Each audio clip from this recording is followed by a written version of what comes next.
Good afternoon, everyone. I'm Maite Green Mercado, Newark Campus Director of the Institute for the Study of Global Racial Justice.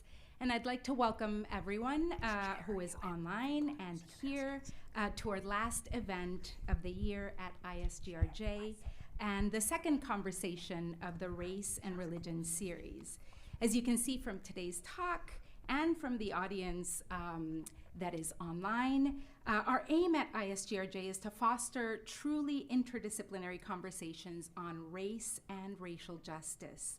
Our Race and Religion series examines the intersections of religion, migration, integration, and post-colonial societies with processes of racialization viewed from historical and current perspectives in the US and globally. During this inaugural year, we have focused on the racialization of Arabs and Muslims in the US, and today I am delighted to welcome Professor Sahar Aziz, who is Professor of Law, Chancellor's Social Justice Scholar, and Middle East and Legal Studies Scholar here at Rutgers Law School. Professor Aziz's scholarship adopts an interdisciplinary approach to examine intersections of national security, race, and civil rights, with a focus on the adverse impact of national security laws and policies on racial, ethnic, and religious minorities in the US.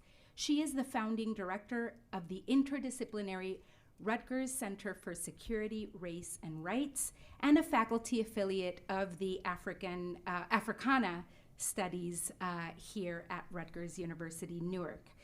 Professor Aziz serves on the Rutgers-Newark Chancellor's Commission on Diversity and Transformation, as well as the editorial board of the Arab Law Quarterly and the International Journal of Middle East Studies. Professor Aziz teaches courses on national security, critical race theory, Islamophobia, evidence, torts, and Middle East law. She is the recipient of numerous awards, including a Soros Equality Fellowship in 2021, a New America Middle Eastern and North African American National Security and Foreign Policy Next Generation Leader Fellowship in 2020, Research Making an Impact Award by the Institute for Social Policy and Understanding in 2017, Derek Bell Award from the National American Association of Law School Minority Section, and she is an emerging scholar of diverse issues in higher education. Today she will be discussing her book, Racial Muslims, When Racism Quashes Religious Freedom, which you can purchase here after this talk. And she has published numerous academic articles in the Harvard National Security Journal, Washington and Law Review, Nebraska Law Review, George Washington International Law Review, etc. And she has also written for the New York Times, CNN, Carnegie Endowment SADA Journal, Middle East Institute, The Guardian, among others. So we are very excited to have Professor Aziz here with us today. And it is also my pleasure to introduce Professor Deborah Amos, who will be joining Professor Aziz in conversation. Professor Amos is Ferris Professor of Journalism in Residence at Princeton University and an award-winning international correspondent for National Public Radio. Her reporting on the Middle East and refugees in the US is regularly featured on NPR's Morning Edition, Weekend Edition, and All Things Considered. She has recently covered the Syrian and Iraqi refugee crises, the economy in the Middle East, and the Arab youth surge. She has won numerous awards for her scholarship and reporting, and she was also part of a team of reporters who won a 2004 Alfred I. DuPont Columbia University Award for coverage in Iraq. She is a member of the Council on Foreign Relations and the author of 2 books, Eclipse of the Sunnis, Power, Exile, and Upheaval in the Middle East, which was published in 2010, and Lines in the Sand, Desert Storm and the Remaking of the Arab World. She has won several major journalism honors, including a Courage in Journalism Award from the International Women's Media Foundation and a George Foster Peabody Award, and also an Emmy. So please join me in welcoming Professor Sahar Aziz and Professor Deborah Amos in this conversation this afternoon.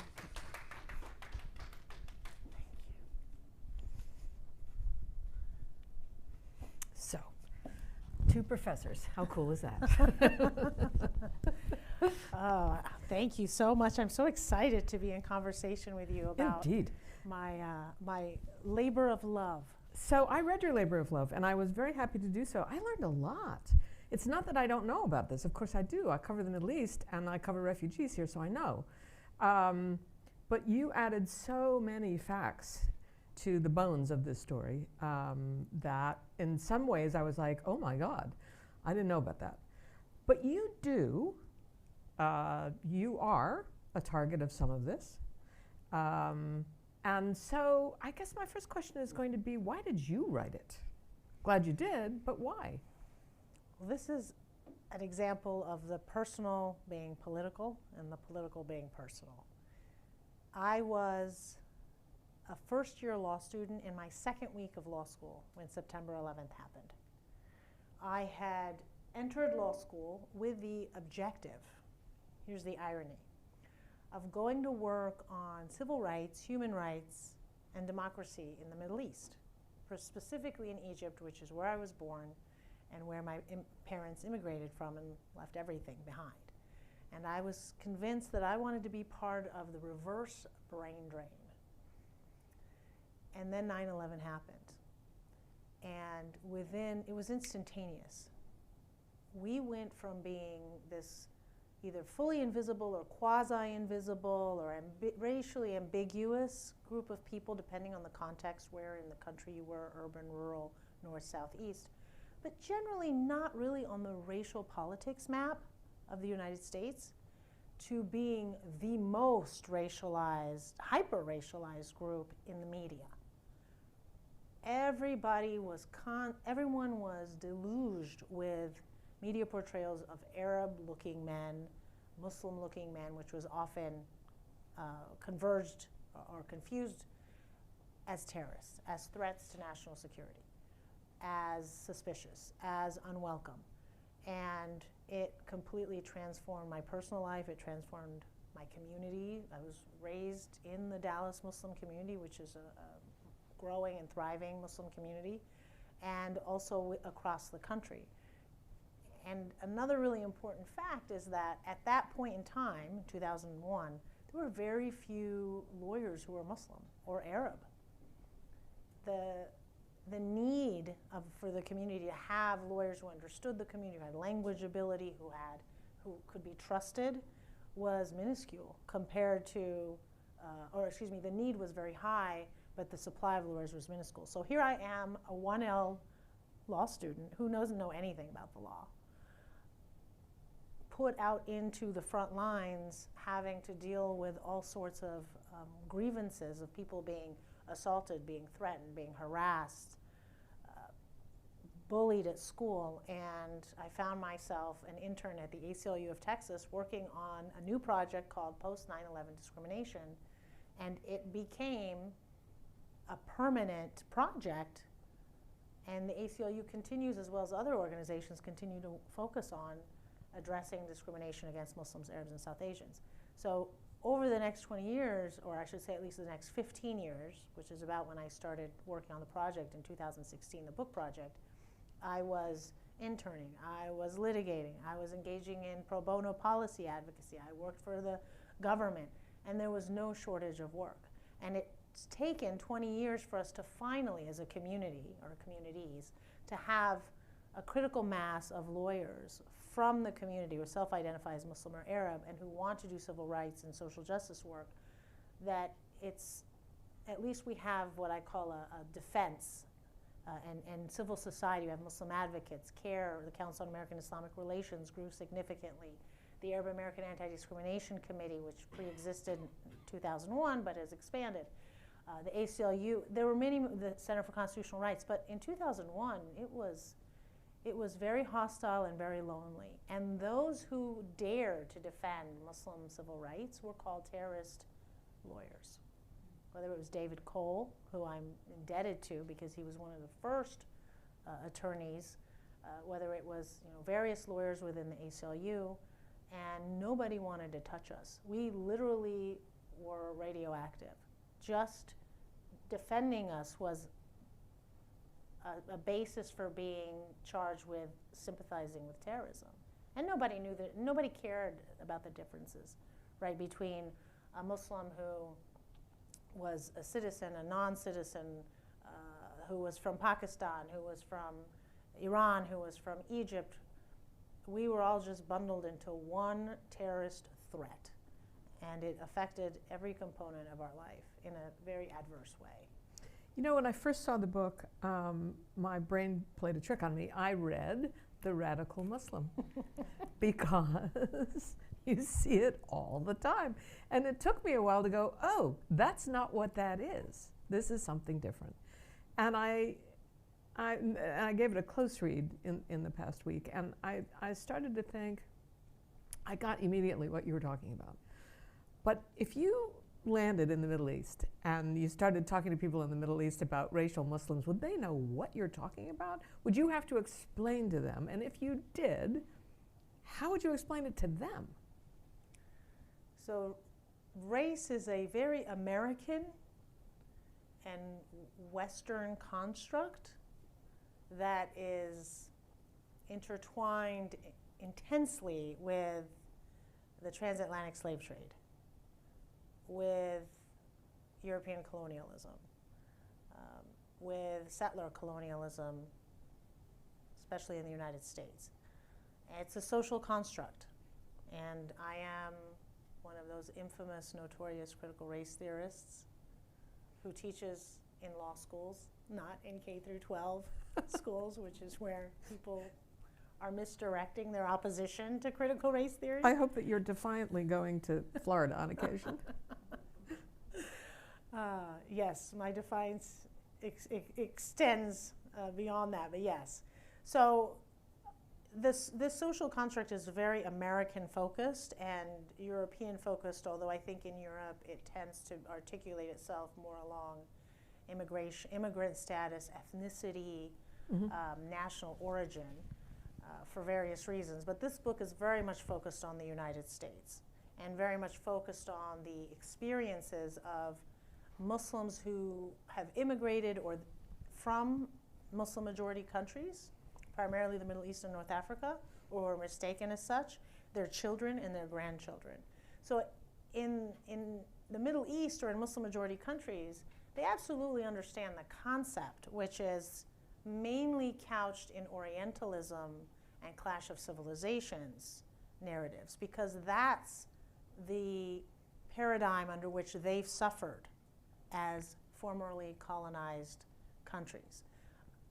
In other words, they understand that there is bias against Muslims, that there is hatred for Islam or suspicion of Islam or presumptions that Islam teaches violence, presumptions that Muslims support politically motivated violence as a matter of faith, which of course is false. They understand that the West and people who live in the West are frequently mistaking extreme fringe violent groups, who we can call terrorists, we can call militias, we can call insurgents. They're engaging in politically motivated violence for various purposes. And they do it under the guise of Islam. But if you ask most Muslims across the world, they'll tell you this is a very specific geopolitical conflict that tends to be often part of a civil war, part of a foreign occupation, or a response to political repression by their own government. They do not in any way think, oh yeah, they all represent us. You know, Al-Qaeda represents us. Osama bin Laden represents us. Right? Hezbollah represents us. Hamas represents us. And I'm naming groups that the US has designated as terrorists. They couch it in the same context as the Ku Klux Klan in America, as the Proud Boys, as the Oath Keepers. Right? I mean, how laughable is it to go to other countries and say, yes, if you want to understand all white Americans, you should understand the Ku Klux Klan, because they all want to be in the Ku Klux Klan. They all sympathize with the Ku Klux Klan, and they either tell you truthfully, or they lie about it.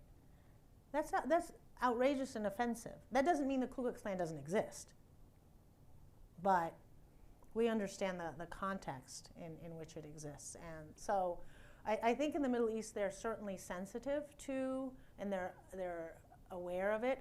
Actually, another consequence of post 9/11 discrimination and bias was, especially in the first 10 years, it's abetted since then, is Arabs were not sending their children to the United States to study.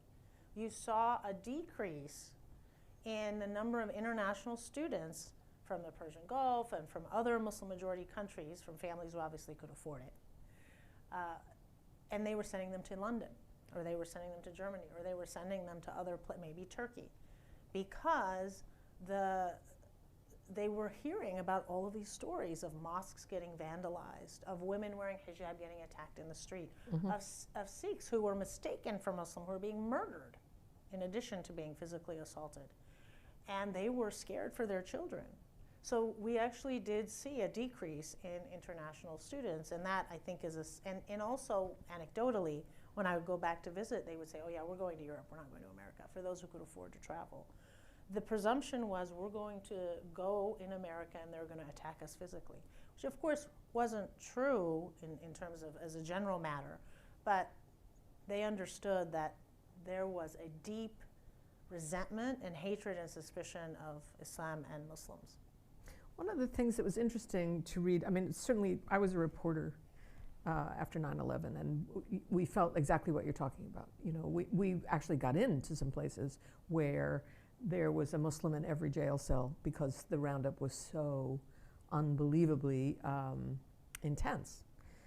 What surprised me is to see that police training still has elements of this Islamophobia, where you got to watch out for the religious ones. Those are the ones that will turn, and they are taught this, and so it perpetuates this notion that if you're religious, they're going to look at you a little closer than they would look at like somebody like you, who you've got no headscarf on. You probably wouldn't wear that in Egypt, would be my guess, on the streets. But here, this signifies that you are a secular Muslim. Right. And so, could you talk a little bit about this notion that this training is still using these old definitions? Yeah. So whenever you examine how racialization impacts what we call subordinated communities, as a term of art in critical race theory, it's not just it's the intergroup interaction, usually between the majority and minority, or the powerful and less powerful group, but it's also the intra-community responses that can be at a collective level or at an individual level. So how do people respond to oppression, discrimination, bias, hatred? And there's a wealth of social psychology literature that talk about these strategies. It tends to fall into what we call the identity performance literature. How do you perform your identity to avoid discrimination, right? And that can be from how you speak, to how you dress, to obviously how you behave, who you associate with, who you're willing to marry, who you're willing to befriend and seen in public with. And all of that is an attempt to, in part at least, avoid the adverse impact of being a subordinated group or associated with that. So when you think of kind of the most extreme example in African American communities in the past during Jim Crow, and is passing, right? Trying to pass as white, right? So that literature informs how I examine the responses of Muslims which is an extremely diverse community, extreme diverse population. So just a quick breakdown: 70% are immigrants or children of immigrants. You're talking about a population of approximately 4 to 7 million. hard to know exactly how many because That's of not a the lot. census. It's not a lot, although they got so much attention in the media. It was remarkable, as if it was, and there were even these anti-Sharia campaigns, these allegations that Muslims were going to invade and take over. 30% African American, right? And 30% Arab American or from Middle East, North Africa, 30% from South Asia, 5% Latino, which is the fastest growing number of converts, and another 5% that are multiracial or of European origin. And all of those, they were all being discriminated against in different ways, right? And depending on, the state doesn't have all the resources to go after everyone, even if it's only 1% to 2%. So they also have to be strategic in who they're going to target. So this is where I call, like, the racial Muslim is a topology. It's a hierarchy.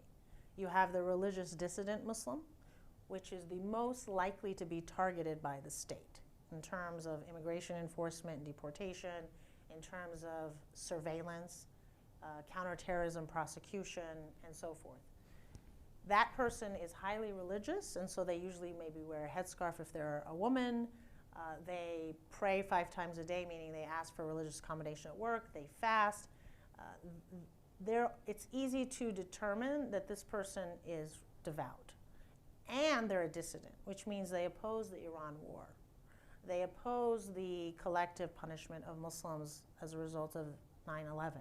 Right? They oppose U.S. foreign policy in Israel, in Iran, in Saudi Arabia. They might not support the fact that we support dictators in the Middle East. They might not support the sanctions against Iran. They might find it to be completely counterproductive and punitive against innocent Iranian civilians, and so on and so forth. So it's dissent against foreign policy in Muslim majority countries, because that then means you're not loyal, you're not patriotic. Because when you're a subordinated group, you don't have the fullest extent of your rights, right?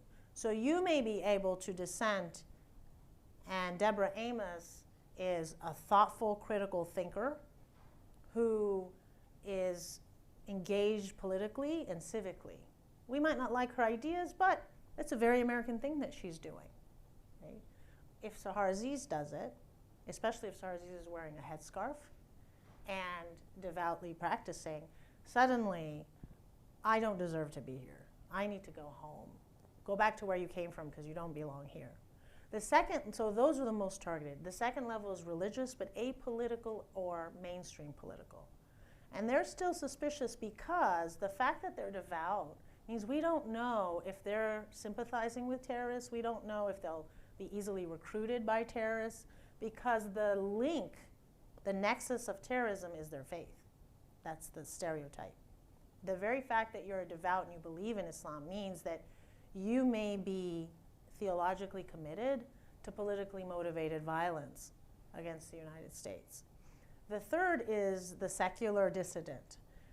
So someone who may be Muslim by name but doesn't really practice, doesn't have ties to the mosque or to practicing Muslims, by all, for practical purposes, fully, quote unquote, assimilated into white Protestant normativity, but is a political dissident on U.S. foreign policy. You tend to see they tend to often be those who are critical of U.S. foreign policy on Palestine. And they might be secular, they might even be Arab Christians, Palestinian Christians, Sure. because being Arab, you're presumed to be Muslim, which we know is false. It's a critical mass of Christian minorities and Jews who have lived there for centuries and never left, right, to go to Europe or other places. And then you have the ideal model Muslim, which is the secular Muslim. Apolitical, mainstream politics, fully secularized. You're the immigrant we want. And that doesn't apply just to Muslims. Right? We see this in various other immigrant communities. But that's the topology, and that's how you respond to people that say, well, I don't know what you're talking about. There is no Islamophobia. I haven't experienced it. So you have to ask some more questions about, well, what kind of lifestyle do you have? Who do you associate with? How religious are you? Do you express that religiosity? Do people know about it? Right? And so on and so forth. And so that helps to explain both the response of the communities and how the state targets the communities. And just as a fact, there were studies that were done right after 9/11 that showed that young Muslim women were taking off their headscarves. And that was to protect themselves, to the extent that their mothers were telling them that, their fathers were telling them that. And these were religious families who, as far as they were concerned, they believed it was mandatory. There's a big debate, Yes. as you know, among Muslims as to whether the headscarf is mandatory or encouraged. But that was the extent of their fear. So right after 9/11, there were tons of reports. If you came through the airport and the people at the desk were able to question you, you didn't go up the line, it was them. The lowest common denominator in border security. And if you had alarms on your phone that went off 5 times a day, that you would get busted at the airport. Any sign of being a Muslim. And you write a lot about how this racializing of Muslims has actually denied Muslims the full benefits of freedom of religion in this country. And I wonder if you can talk about that, because some of it died down after 9/11, but clearly in your book, but not all, that it still happens. Yeah. So there are different phases of post-9/11 discrimination, at least since over the last 20 years. The first phase was the severe backlash right after, for the first 2 or 3 years. And many of the Muslims responded with duck and hide. Be quiet, don't push back, this shall pass. A sense of extreme vulnerability. And and many of the Muslims who were in leadership positions were immigrants, as opposed to people born here or at least raised here, even if born abroad. And therefore, you don't have the same level of language conversancy, you don't have people in journalism, in politics, in law, because that type of collective human capital is essential for collective self-defense. Right? And so a lot of people don't realize, because 70% of the community is immigrant or non-immigrant, now we're talking about second-generation Americans, they all came after 1965, right? 1924 law, it sets very strict quotas on who can immigrate, and it was a explicitly anti-Semitic and anti-Catholic law intended to stop the millions of Italian Catholics and Irish Catholics and Eastern European Jews who had come for the last 40 years. Almost 40 million had immigrated. They were transforming the population in most of the major cities, and it was creating white nativist hysteria, white Protestant, Northwest European white Protestant hysteria. The Ku Klux Klan resurged, its membership exponentially increased, and it culminated in the 1924 national origin laws. And many people don't know that 1924 law is why the United States couldn't take Jewish immigrants and Jewish refugees during the Holocaust. And Congress refused to amend the law. Right? So it wasn't the Arabs and the Muslims who engaged in the Holocaust. It wasn't the Arabs and the Muslims who kept the Jews from immigrating here to the United States or seeking refuge. Right? This is a European problem. And the reason I'm bringing that up is because oftentimes Arabs and Muslims are presumptively anti-Semitic. They're presumed to hate Jews. And that's just absolutely false if you look at the history of the Middle East and compare it to the history of Europe. So in 1965, so it takes 50 years of this whitening or Northwest Europeanizing, Protestantizing of the population. And then in 65, you get the removal of those national origin quotas. You also, a few years earlier, remove the Asian exclusion laws, which were intended to keep out the Chinese and the Japanese and people from Far East Asia. And that's when then people from the Middle East could actually immigrate in significant numbers. So I say that to say that immigrant Muslims and their children and grandchildren are very new to this country.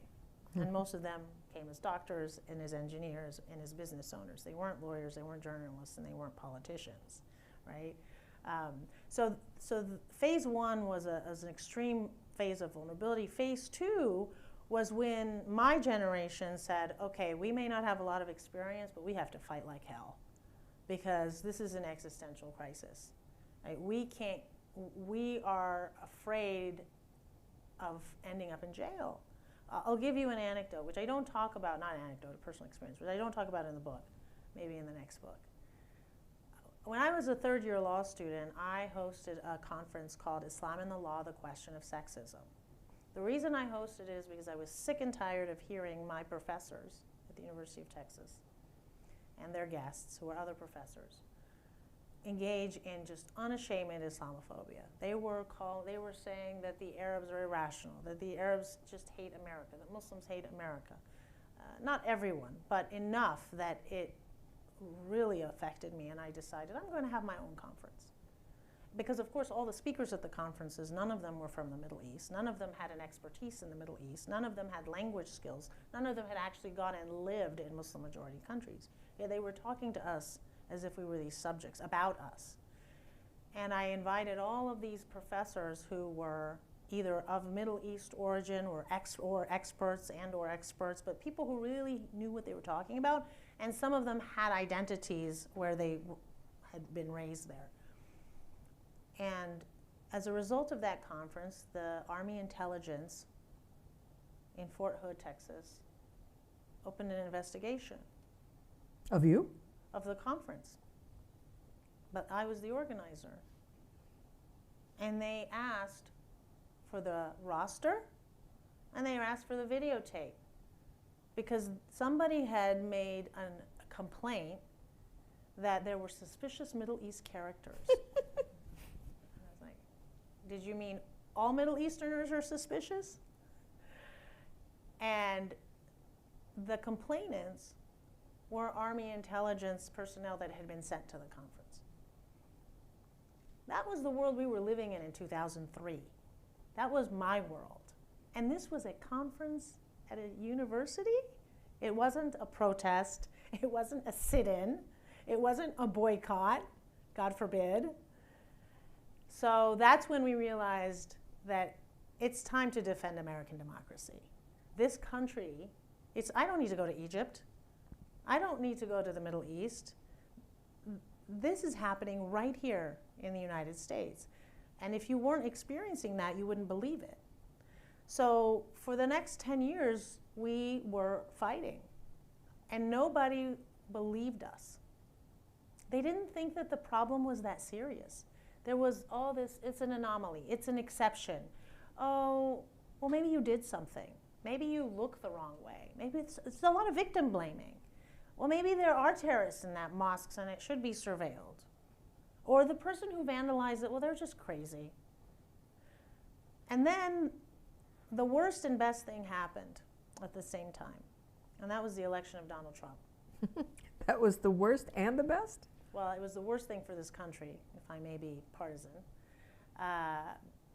for reasons that I think we all know, if you want to, at least for purposes of polarization and division and the rise of white supremacy and xenophobia and all sorts of bigotry.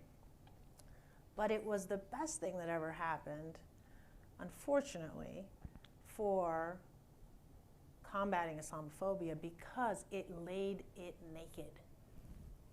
Yeah. For finally, what we had been studying, what we had been trying to, the media didn't want to pick those stories up, right? We didn't have the platforms to educate the public to say, there is a serious problem here. Religious freedom is under threat. Bigotry is becoming normalized and mainstreamed. Children are harmed. Women's rights are being compromised, because the only time Americans seem to care about women's rights is if the perpetrator is Arab or Muslim, but they don't care if it's an American that's not Arab or Muslim. Oh, that doesn't affect women's rights. So that's when you saw the airport protests, right, with the Muslim ban. They were amazing. That was the wake-up call. But Trump didn't just come out of nowhere. I mean, he was a culmination. He was just the mirror. He was the pinnacle of something that had been going on for years. And that was, I think, the point when more and more people who weren't necessarily personally affected by Islamophobia realized that the blatant, the entrenchment and the normalization of it was a threat to American values. I mean, it's not the only form of racism, it's not the only form of bias, and we know that Trump normalized and mainstreamed all forms of violence, of bias and some violence. But on that particular issue, it was very hard to get people to understand that it was systemic and that it was deeply entrenched. And so that, I think, helped to accelerate and embolden the young people too. So something else has happened in the last 5 years, where you have two things: the coming of age of now the second generation Americans whose parents were raised or born in this country. And they're going to school and they're being told in American schools that we believe in free speech, we believe in religious freedom, we believe in racial equality, we have the best constitution in the world, we have the best democracy in the world. We're so democratic that we go to the Middle East and try to teach them democracy. Except when the person who wins the fair and free election isn't who we want to win, and then suddenly we're not so committed to democracy outside the country. But the point is, that generation is saying, okay, so here's what I'm learning and here's what I'm living. And I'm seeing my mother, and I'm seeing my aunts, and I'm seeing my mosque, and I'm experiencing myself that the more people perceive me as religious and critical as a thinker, a critical thinker that doesn't just go along to get along, it doesn't try to assimilate blindly into the majority identity, which is absolutely informed for historical reasons by Northwest European cultural norms and Protestant identity and cultural norms. Well, now it's become more Judeo-Christian, it's expanded the national identity. The less friendly people are to me, the more hostile they become, the more I suddenly find myself not a member of the in-group, but a member of an out-group. And so they realized that we have a lot more in common with people of color who have historically been, and whose oppression has been documented much more than Muslim and Arab communities have. So this book is effectively one contribution among many to document that reality in hopes that it at least stops to a de minimis level and doesn't repeat itself. That's a new word that I've learned from the Supreme Court. De minimis. Yeah. One of the things that you talk about, and it's a little shocking when you realize part of the reason that Muslims don't have full freedom of religion is because there are people, and some of them are in the judiciary, who say it's not a religion, that it's a political movement. And so you get rulings that are, of course, no one can say that officially, but they behave as if it is true. And I wonder if you could talk a little bit about how that is possible in a country that prides itself on religious freedom, that can do this to one particular creed. Yeah. So that goes to the fundamental research question that kind of animated my academic approach to the book, which is this paradox. How does a country that privileges religious freedom in its laws and in its norms engage in or produce such overt and mainstream discrimination, bias, bigotry against a religious minority, in this case Muslims? It's one thing to ask that question in France, which is a very different political, historical, legal backdrop, than to ask it in the United States. And I had really hoped I would find the book that would explain that, because it just kept going on in my mind, going, how is this happening? And then the fact that really kind of brought it home were these polls, well, facts, multiple polls that kept showing that the people who held the highest levels of anti-Muslim bias, when asked questions like, would you want a Muslim to be your neighbor? Would you want your child to marry a Muslim? Do you think a Muslim can be president? Do you think that Muslims can be elected? Can we trust them to serve in Congress?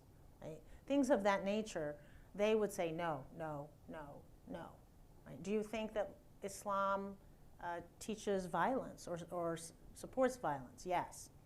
The individuals who were most likely to answer in ways that were Islamophobic were people who were Trump supporters and Christian evangelicals. Not all Christian evangelicals, but the numbers were significantly higher than if you compared them to Democratic voters or if you compared them to people who didn't self-identify as evangelical Christian. So that just brings the paradox, it just makes it even more glaring, because the evangelical Christian groups tend to also be the same groups who were alleging that their religious freedom rights are being violated when they have to bake a cake For a gay person. for a gay person, when they have to give a morning after pill, abortion, or contraception even, as a pharmacist to someone because they don't believe in that in their religion. And they tend to be, and it's pretty clear, they're proud of it, supporting the prohibition of abortion for everyone. Not all of Christian evangelical groups. But the point is, some of the most religious Christians who themselves declare or bemoan the infringement on their religious freedom rights support infringing the religious freedom rights, or at least support racist behavior against Muslims. And I kept saying, how do they reconcile that? Because either they're thinking, yeah, what we really mean is religious freedom for Christians. This is a Christian country, and if you're not Christian, or if you're not a religion that we've accepted, right? So if you think, some people would say we're Judeo-Christian, so we'll include Jews, but not Muslims, not Hindus, not Zoroastrians, not Buddhists. So either that, and they just don't think the First Amendment applies to everyone, or they've somehow convinced themselves of the fallacy that Islam isn't a religion. It's not legitimate. It doesn't count as a religion that's protected. And the reason is that it's a political ideology. It's a violent political ideology. So it's a fascinating kind of perverse twist on the argument that Al-Qaeda is a political organization. Hamas is a political organization. And that's true. They may use Islam as their legitimation ideology, which doesn't mean that all Muslims agree with them. But they're ultimately a product of geopolitical realities, right? So they've taken that, which is actually an anti-Islamophobia argument, to say don't stereotype all Muslims, and saying, yeah, all Muslims are Islam's a political ideology. And therefore, all these people, they're not really a religious group, and therefore, none of these laws and norms apply to them, and effectively, they're a race.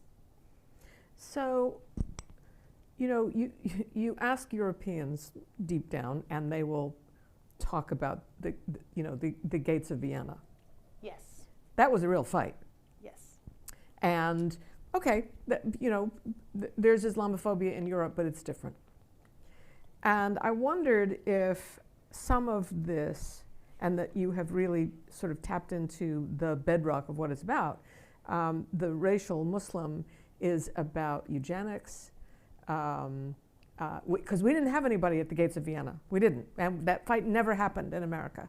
But yet, there is still, an uncomfortable fit. And I wondered if it gets caught up in how you got tagged at the turn of the last century in this insane 25 years. And it ends up being the undercurrent of the 24 laws. Because everybody's a eugenicist, including a president. Woodrow Wilson was a eugenicist. And I wondered if you thought that was a contributive, that's the American version of the gates of Vienna. Well, my kind of theoretical framework is that there are 4 factors that are producing the social construct of the racial Muslim, right? The racialization of Muslims. The first is white dominance or white supremacy, however you want to label it, but the dominance of particularly Northwest European, but I think it's expanded to European identity, xenophobia, which is another paradox of this country that wants immigrants, needs immigrants, and hates immigrants, and wants to deport immigrants at the same time. So xenophobia is a significant part of American society historically and contemporarily. It's just different groups get switched out. Orientalism, European Orientalism that was transported and transplanted to the United States. And then fourth, American empire building in Muslim-majority countries, which started in earnest after World War II. And I think those four factors kind of converge, and the interplay between them is what explains this racialization process, particularly post 9/11, although I talk about the pre-9/11 period leading up to it. And so this third factor, Orientalism, has, this country intellectually is a derivative of European society, particularly Northwest European society, whether you talk about philosophy, history, politics. You just need to go and see what students learn. They learn about Europe. And they spend years learning about Europe and maybe a little bit about Africa and a little bit about Asia and a little bit about the Middle East, and that's their world history, right? So we can't underestimate the influences of the Western experience historically. And although Americans are not, Orientalism isn't front and center, it's embedded and it's entrenched. And I think that's where you saw the rise of the clash of civilization within the public discourse starting in the 1990s, because once we lost the Soviet Union as our enemy, we needed another foreign enemy. We need another external enemy. And this is also part of America's history and a part of many other nations' history. It's a way to mobilize the population, to avoid internal fracturing, and so on. But there's been articles written about the Green Menace, that now it was Islam and not the Soviet Union, and 9/11 really kind of sealed that. But whether you're talking about Samuel Huntington, Bernard Lewis, who is European, it's not a surprise that the clash of civilizations was accepted so wholeheartedly by the intellectual elite. And I think that certainly stems from the relationship of Europe to the Middle East, which I think is actually a much more, it's much more connected to real political, geopolitical conflict. I mean, the Ottoman Empire was a serious political contender and competitor. And they did, in fact, occupy and conquer parts of Eastern Europe, and Bosnia, Albania, Macedonia. I mean, there's a reason. That's why we have so many Muslims within that part of the world. They just borrowed too much money. Right, ultimately went bankrupt. So that at least is grounded in a real political dispute, whereas in the U.S., it's much more, it's manufactured in many ways. Because as you said, the Middle East, North Africa, Muslim-majority countries have been threatened as nations, as governments, as people, have not posed any threat to the United States. And these political groups, if you really want to be skeptical and a critic, much of them, they have been bolstered, they have been strengthened by American foreign policy in those regions. Mm-hmm. Right? We all know where the Mujahideen originated from and where Osama bin Laden learned how to fight in Afghanistan. We also know that it was the United States that provided them the military and financial support and the political cover in the Cold War. And we can talk about Hamas, we can talk about Hezbollah, but you have to also talk about the situation of Palestine, of Gaza being an open-air prison. You have to talk about Lebanon and its relationship with Israel in the Civil War. These groups operate in a political environment, and what we lack, I think, in this country, because racism causes us to be intellectually lazy. Racism causes us not to learn and seek nuance because it allows us to just categorically dismiss people we disagree with or categorically dismiss their grievances and justify us occupying, right? As opposed to really thinking about things deeply and realizing that simply by removing Saddam Hussein, who was the most brutal dictator in the region, wasn't going to suddenly create this utopian state, but in fact led to the murder and deaths of millions of Iraqis, to the extent that some Iraqis have said, at least we had physical safety and security. Now, so the point is, it's, if you just say, well, they're all terrorists, he's an evil guy, let's just take him down, that's such a simplistic way of looking at it, and I think part of it is that we don't, when we stereotype, when we homogenize, when we engage in racist thinking, even in xenophobic thinking, even if we may not consciously do it, we actually hurt our foreign policy. We hurt our own interests, and we end up spending billions of dollars and causing the deaths of millions of civilians, including and also causing the death of our own service people in the military. Correct. So this week was an interesting week. This week we had a green building for Eid in New York City. And I don't know if that's happened before. It probably has, and I just hadn't noticed it. But I did notice it this time. And there was an iftar at the White House. I don't think there was in the Trump years. I'd be surprised if there was. I don't think so. And well, there are always some good secular Muslims that you can invite. That you can invite. And so there's this concept that you talk about that I just really like. It's the racial bribe. And it's what other groups have done to become airfinger white. And, you know, Muslims have to decide if they want to do it. Muslims have to decide if they can do it, you know, because it has to do also with how you look. Can you pass? And so we're not there yet. You bring it up, you say it's what the others have done, and it kind of is the price that you pay. And I wondered if you thought that A, Muslims will do it, if Muslims can do it, or there's another way as time goes on. Muslims have, in significant numbers, started to attain that social capital, politically, economically, socially. So the Green Building may be a result of more Muslims voting. I mean, New York City also has a very large Muslim population. That matters. Now citizens. Yeah, that matters. Running for office, although those who run for office are often virulently attacked. That's my current research. And they are still not represented well in some spaces. And they're becoming lawyers and being able to defend themselves.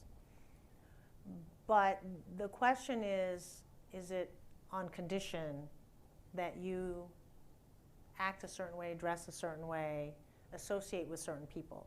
That's not, I think, unique to Muslims. I think the question, the racial justice question, the social justice question is, how much do we allow members of subordinated communities the individual choice to be their authentic self as compared to members of the majority group, right? And I think that's really the true test of equality. So it may be that we don't let anybody be authentic, so at least we're equal opportunity cultural repressors and identity repressors. Or we could say, well, if you want to dress, there's a spectrum of how you can dress, of how you can act, of whom you can befriend, of what kind of ideas and critical thinking you can engage in. And that spectrum is wide if you belong to the majority group, but that spectrum is really narrow if you belong to the minority group, which means you're paying an extra tax, an extra burden. And to be fair, the racial bribe is actually, and I cited Gerald Torres and Lani Gunier, who wrote an excellent book, actually when I was in law school, it came out, called The Miner's Canary. And so this racial bribe, this racial tax, disproportionate burden is in the literature, in the critical race literature. And it's just how much and what's the form of it. And so there have been Muslims, there's two strategies, and I talk about this in the last chapter, or two responses. And I think this is what the next generation of Muslims is going to have to really think deeply about. So when we got into the second phase post 9/11, which was around 2005-06, until maybe 2016 or 2015, the strategy of many Muslims that were immigrants and maybe had been raised part of their life here was, let's just expand the tent to include us. Let's try to change and expand the national identity from Judeo-Christian to Abrahamic. Because that was the very successful strategy of Jewish and Catholic leaders in the early 20th century. And unfortunately, it was the Holocaust and World War II that ultimately allowed that multi-decade project to succeed. And I say unfortunately because that's not how it should have happened. But anti-Catholic and anti-Catholic racism and anti-Semitism, again, had been going on for years. And there were leaders who were religious leaders, and I talk about this in depth in the book, who were going around the country trying to persuade policymakers, elected officials, other religious leaders, anyone that they could get a platform with to say, this is a Judeo-Christian nation. We are a Judeo-Christian nation. This is not a Protestant nation. And that was so that Catholics and Jews could be inside the tent. So one strategy has been, well, let's be Abrahamic. We're all people of the book, which is a term in Islam. Sure. We're all monotheists. We have the same prophets, just it's the same lineage. And we have so much more in common than we have apart. And this is all just a big misunderstanding, right? These terrorists are not, they don't represent us. And if you just knew more about our religion and you just did more interfaith work with us, you could understand that we're allies, we're natural allies. And in fact, religious Muslims and evangelical Christians have a lot in common when it comes to social policy. They share many of the socially conservative views on education policy, on all sorts of social issues. And of course, the downside to that is then where does that leave everyone else? Where does that leave Hindus? Where does that leave Buddhists? Where does that leave atheists? Where does that leave people who are not monotheistic in a country that is so diverse and will continue to become more and more diverse? And also, does that really address the fundamental problem, or is that simply addressing a symptom?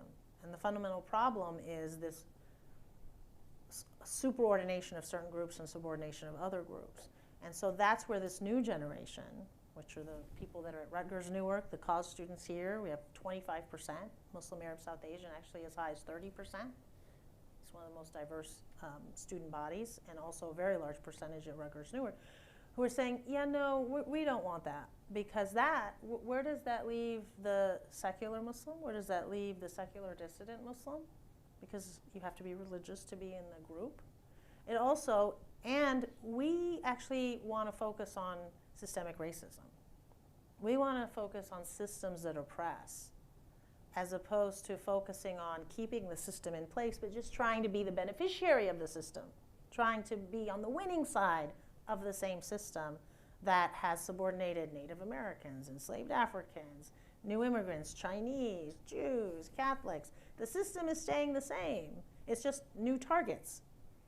And we want to change that system. We want to completely, upheaval it. But hang on, hasn't every group done that? I mean, certainly, Jews have a huge stake in social justice and have been very, very clear about that. Catholics too. And the other question, and these are all issues about, are you talking about, urban versus rural? It's much harder to be a Muslim in a small town than it is to be in New York City, where it's quite normal. And it has been for years. And so it's not a simple picture, what you're talking about. Yeah, I think it's more of well, in the rural areas, it depends. So some Muslims in rural areas, because the community is small and they know each other, that they're able to leverage those personal relationships to at least exempt them from the bias. And you see this often, there's studies on this where people will have anti-black views, even if it's at a subconscious level when you ask them questions. But not my friend. But not my friend, right? Yeah. So it's an interesting kind of irony that in the smaller communities, but your point is well taken. If they don't know them, and it's like big enough that they don't know them, you're right. There isn't a community that they can seek refuge to, and they're much more vulnerable. But I think the point is, how do you address Islamophobia? Do you address it by saying, we're good people and there's nothing wrong with the system and this is just one big misunderstanding? Or do you address it by saying Islamophobia existed and was able to thrive because of certain systems, and now let's examine what those systems are, because those same systems produce other forms of bias. And it's just more of an approach to that, to discrimination and to racism. And what we're finding is more and more young people are interested in that question, or those questions, than trying to prove that they belong, than trying to assimilate, and trying to perform their identities in a way that will satisfy those in power. Instead, they want to say, wait a minute, why is this the only right way to do this? Why can't you be comfortable around all types of Muslims? Right? Why can't you be comfortable, and you can apply that to any group? And so it wouldn't make a difference whether I'm wearing the headscarf or not, whether I need accommodation for prayer or not, whether, in other words, treat me like an individual in this individualistic country. And that's another indicia of racism. Members of the majority are treated as individuals. Members of the minority are collectively punished by the bad acts of individuals, and they're judged as a group by certain individuals, or as a result of individuals. So if I find that this individual of a particular identity group behaved in a way that I find unsavory, I won't say, oh, well, this person did this and I'm not happy with that, or I disapprove of it. But it's more of, oh, it must be something about this person's religion. It must be something about this person's race. It must be something about this person's culture. And extend it then to that entire, rather than, well, let's find out about this person. What's going on with this individual? And we afford that privilege to members of the majority, which is why the government did not create a countering violent extremism program for white, correct, far right-wing political groups, and go into churches where you have a large number of people who sympathize, perhaps, with the Proud Boys or with Trump or with the former Tea Party, and say, well, do you know any terrorists? Do you know anyone who might support the January 6, 2021 insurgency? Do you know anybody who is trying to engage in a race riot or who subscribes to the Great Replacement theory? But that's exactly what they did to Muslims after 9/11. So let me ask you about time. For Muslims, 9/11 was a setback. There's no doubt about that. And I mean, that's a huge tragedy. But I'm old enough to remember being a Catholic in the South, which wasn't great, and with a German grandmother in the North, which wasn't great either. Over time, those prejudices have subsided to probably over the dinner table, people still say bad things about Catholics, but they don't do it in public anymore. And I wondered why Muslims would not actually, at some moment, benefit from the time issue. And do you think that what we need is a Sesame program to explain Islam? You could ask for one. And is there no amount of time that can go by that Muslims will not be seen as others in the society? So that's a great question, and it's one that I certainly think about often. So the answer is complicated because Muslim communities are so diverse. There's a few things that are happening. at least let's say when we talk about Catholics and Jews, one of the ways in which Catholics and Jews became members of the in-group, there's multiple reasons. One was the transition from Protestant to Judeo-Christian identity. One was the second, third, fourth generation, just people having no other identity than being American, which makes them, for better or worse, less susceptible to being accused of having foreign loyalties, and also the socioeconomic mobility that then opens access to political power, economic power, right, social status, and the expansion of the social construction of whiteness. The social construction of whiteness in the early 20th century does not include Eastern European Jews. It does not include Italian Catholics. The phenotype, the physical features, and this is when you get into scientific eugenics, scientific racism of eugenics, was very much about England and certain Northwest European countries. And in fact, and I cite this literature in the book that was so fascinating. There was an immigration commission report in 1911 that was talking about, it was a commission report on race. And there were 46 different races, and 35 of them originated in Europe. The Iberians, the Hebrews, the Teutonics, there were, again, very novel to me. I learned a lot in that research. Yeah. But race was, it was whiteness has been collapsed for political reasons. So the question is, will your Muslim identity no longer mark you as permanently outside of whiteness? But hang on 1 minute, though. Let me just interject this.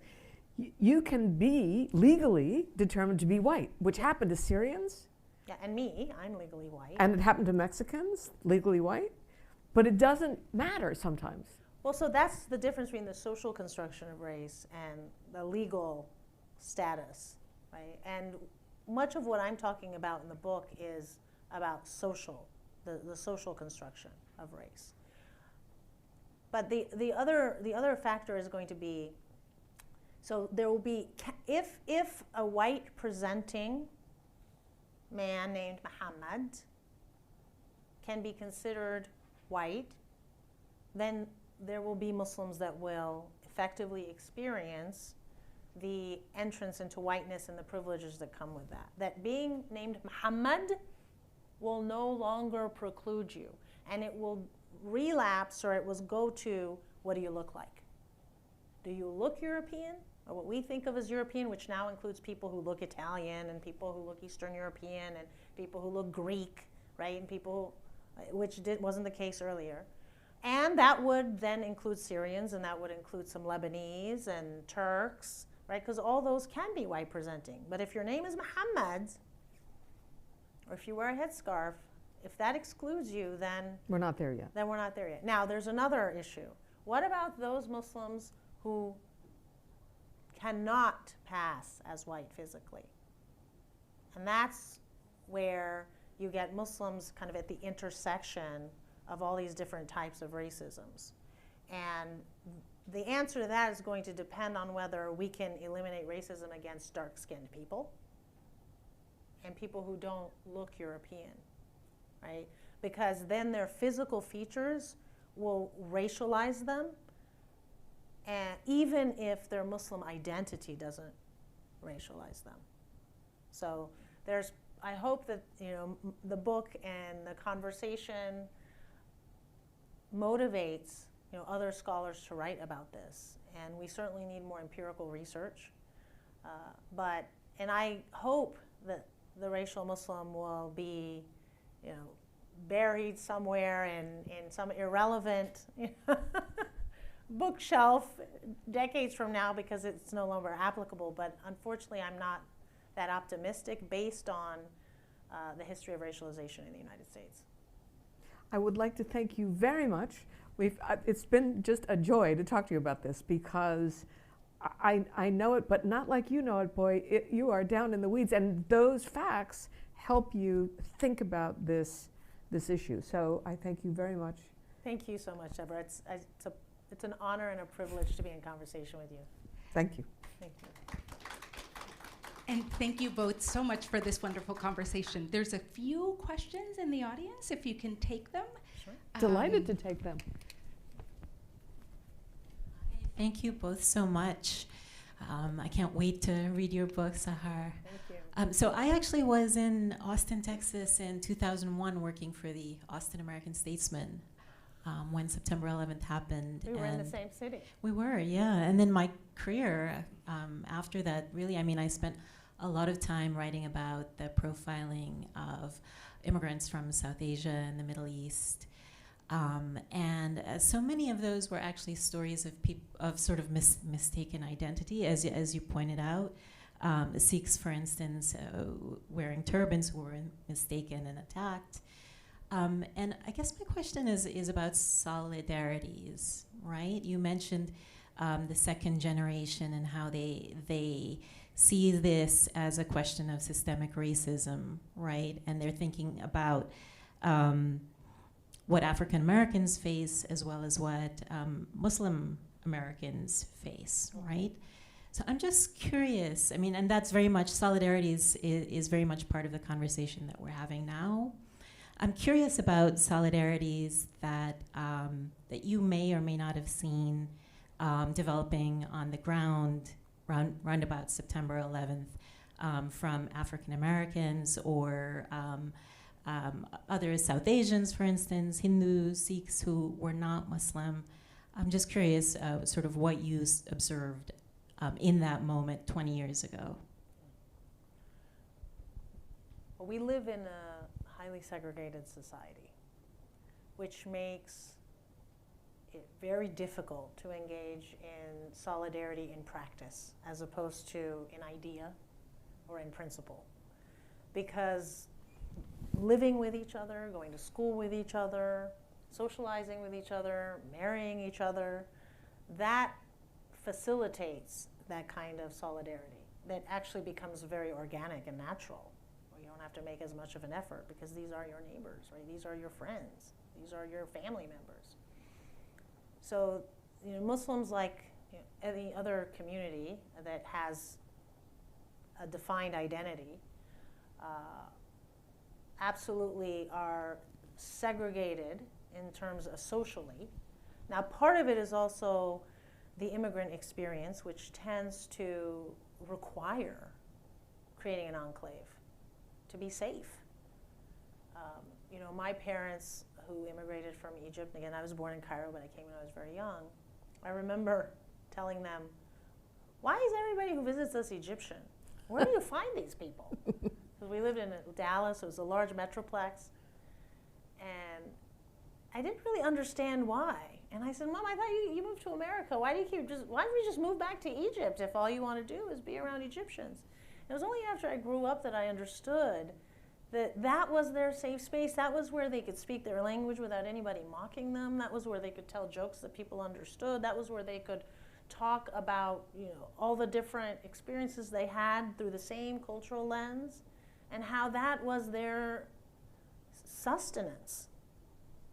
And it's absolutely necessary, and I completely support it.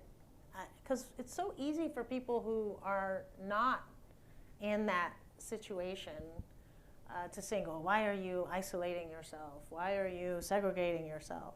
Well, socially, you need that. Now, am I doing that? No, I don't need to do that. Although people still do. I think that they do it when they are physically in spaces where there is absolutely no diversity whatsoever in the schools, in the neighborhoods, right? And that, I think, is a different question. And I think that's more of a public policy issue of why don't we have more integration along identity. And oftentimes, the answer is in how wealth is distributed, in how income is distributed. In other words, why is it that some suburbs are primarily people of color in other suburbs, or inner city or suburbs, and why other suburbs are primarily white. And when they start to diversify racially or ethnically, it is often those who are of the same socioeconomic class of different identities who are moving into those neighborhoods, so especially as you get wealthier. Yeah, but you know, the story of New York, and I mean, this is certainly the story of my family, that you grow up, for me it was a Dutch enclave in New Jersey, which became an Arab enclave. Because it has to do with who, you know, it's an economic question. So then all the Dutch people went someplace else, and they all went together. And then that became an Arab neighborhood because they were the next ones in and there were jobs. That's why the Dutch ones came. And so, you know, I've talked to demographers who work for the city who can show you, okay, this is where you start as a Jamaican, and then you move here when you become the middle class Jamaican, and then you move there when you're a rich Jamaican. And every community in New York is doing that. And are they doing that the same, like all the Jamaicans are moving together as Yes, they do. And I think New York, I don't think it's as pervasive as it was, but it's been the story of New York for a long, long time. So the question though is, as somebody who was raised in, you know, middle America or Texas, is that New York is really unusual. And so how much that may be true. How much of that can we apply to the rest of, I mean, I think California and New York, you always have to. And Chicago. And Chicago. I think this is big city behavior. Right. So, but ultimately, when you ask me about the solidarity, I think the question is, the harder it is to do it in your individual daily life, the more difficult it is to actually put it into practice. However, I think social media is changing that for the younger generation. I think that the Black Lives Matter movement, Trump, for one, and the Black Lives Matter movement, and arguably I think even the election of Obama, going as far back as that, has really politicized a new generation for various reasons. It's just that it's all virtual, which has its downsides. So I think in principle, and even just conceptually, it's people will call you out if you're only talking about discrimination against one community and not at least attempting to understand how systems of oppression work. And that is very different, I think, than before. And more, at least what I hear from my students, is there is more sympathy, more empathy, and more interest in understanding how mass incarceration of African American communities connects with Islamophobia, connects with anti-Semitism, which we've seen in a troubling, increase as a result of the rise of the far right, which that's pretty much what they've been doing for decades, or that's been their target among others. How immigration policy and how it's also very racist at this point, I think, largely against Central Americans, among other groups, but people from Central America are certainly being very directly impacted in harmful ways. Even the Cuban migration policy right now, there are all sorts of Cubans in immigration limbo because of the removal of the wet foot, dry foot policy and their inability to get adjustment of status under the Cuban Adjustment Act. The point is, I think this young generation is more interested in understanding all of these different social problems that are disproportionately impacting minorities of color as compared to earlier. And again, that's my impression based on working on the field. But there's a lot more work to do.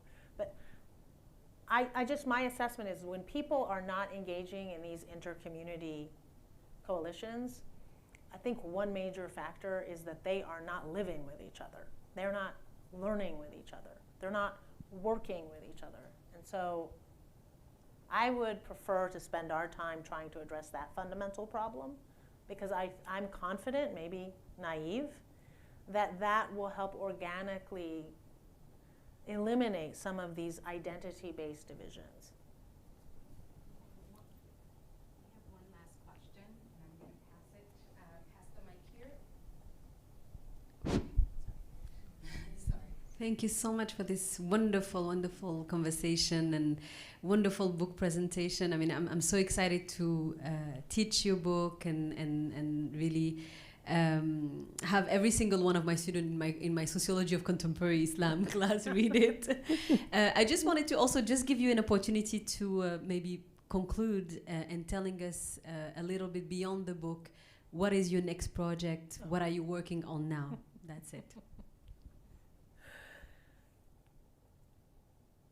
Well, I have been concerned with the circumscribing of political expression and free speech of Muslim and Arab communities. So this book has focused a lot on religious freedom, or the way in which racialization has affected religious freedom.